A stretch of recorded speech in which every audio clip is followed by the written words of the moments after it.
tell me a little bit about yourself for the viewers of Panic and Me. So I'm an intermedia student at Edinburgh University, and I suppose I'm a kind of artist, curator. I haven't really figured all of that out yet, but that's the sort of thing that I do.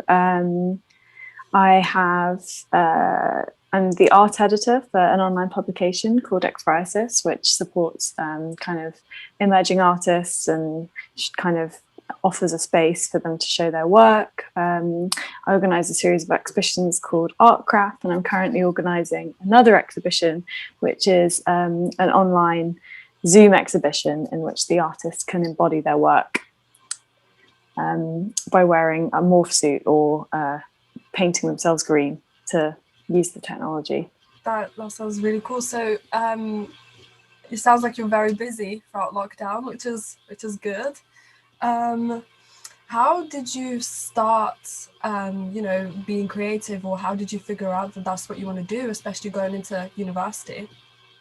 Well, the reason that I'm kind of in art at the moment, I think, is probably down to my mum chucking me in these art classes back in, I think it was primary school I started them, and you just started so simply. It was like, draw a circle, and that's how you draw a circle, and then you turn this into a sphere, and then you turn it into an apple. It's like very classic drawing, but having a chance to just like get away from the rest of my life for like 2 hours a week really kind of took me into a space that I don't know, I started to really value art and kind of got better at drawing and that kind of space, and the art, started to discover the art scene through those classes. And then it just kind of piqued my interest, and then through A-levels and the experimentation there, no one really knows what they want to do when they leave school, but I kind of got the impression that even though I didn't know what I wanted to do and didn't necessarily want to be an artist, I knew that the art world and maybe art school would be a great way to kind of meet interesting people, to at least end up doing something exciting. I felt like it was a really good space to find something really exciting to do with my life. Yeah, that sounds really interesting. So do you feel like any anxiety within the field that you are in, what you do? Because as like an artist, like, for me, some things are a bit like scary, and like, there's a bit of anxiety here and there. Do you get that? Yeah, gosh, there's definitely a stress being an artist. I mean, I'm sure there is. I mean, anyone experiences it, but the thing about being creative is that you're not kind of reaching a certain level of, there's no right way to do things. And so you're kind of having to steer your own ship so much and lead yourself so much. And you never really know whether you're doing it right. So that kind of stress about doing things right and wanting to do things well is definitely a cause for anxiety, and it can definitely get stressful in that way. I mean, it's wonderfully exciting as well at the same time, but I feel like being an artist is this kind of constant teeter-totter between, oh, am I doing, oh no, what am I, oh okay, no, I'm doing really, oh wait, no, I'm not. So yeah, definitely. Yeah, completely. So did you say that you moved to Edinburgh to study? Where are you originally from then?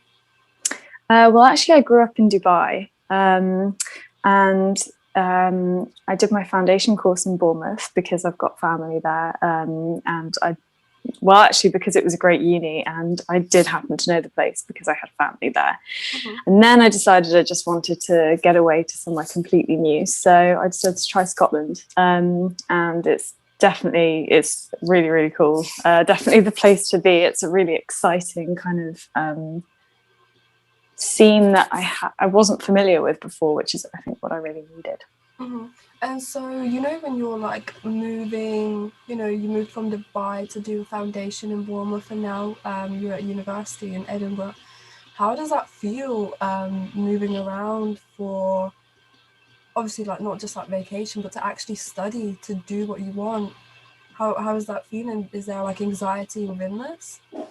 Yeah, I mean, it's important to have a kind of a base, and I think when you're moving around, then that base kind of needs to reside within you rather than a physical place. And this idea of home has always been one that doesn't necessarily, it's not kind of concrete structure for me, because I wasn't necessarily from the place I grew up in, and then I moved to somewhere that I was supposed to be from and wasn't really from there. And then now I'm here where I'm not Scottish, but I'm not quite English either. And so, yeah, it's a strange kind of misplacement feeling. But you've got to sort of value home in kind of the smaller aspects and how you can make home for yourself. I guess that's the question there, and how you kind of create a stability within yourself. I love that, making a home within yourself rather than an actual physical place. I really love that. That sounds really good. So what advice would you give someone that wants to go in that sort of creative field like you are in, you know, like by doing foundation and at university? So for like the younger audience, what advice would you give them? I'd say go for it. I'd just say go for it and don't have any expectations. But other than that, it's going to be absolutely wonderful, because if you go into it and just kind of, I don't know, expect the best and hope for the best, like, you know, and work hard for it, then and look for the good in things, like find the exciting things that are going on, and use the chance to experiment. Because I don't know, I think art school is such a brilliant leap, like pad from which to see the rest of the world. So even if you ended up going off to do something like maths or finance, or something that you felt was completely different to, say, the art scene, I just think it really gets you to critically look at and engage with the world in a way that you wouldn't have before. So I'd say go for it and use it to do something that you really want to do, and kind of find passion within that, because there's so many passionate people and so many exciting people in that scene. Yeah, for sure. What about giving advice to people about like moving around like you have, to, you know, experience the different art scenes? Because in Bournemouth there's a completely different art scene to Scotland. So yeah. Yeah, I'd say you've got to be open-minded. You can't, you don't know what to expect from each space, so you've kind of got to let it tell you, and just kind of see what it's like. And I mean, it is interesting seeing the different scenes. I mean, Bournemouth I found a lot quieter than I did Edinburgh, and Edinburgh's got a quieter art scene than Glasgow, but they've all got value to them. But it's kind of picking out what the best of each one and seeing what there is to kind of offer. But definitely stay open-minded, and there are always artists hiding in the cracks that you don't expect them to hide in as well. So don't just like take it all for face value. Go digging around a little bit. Yeah, so I think that is all my questions.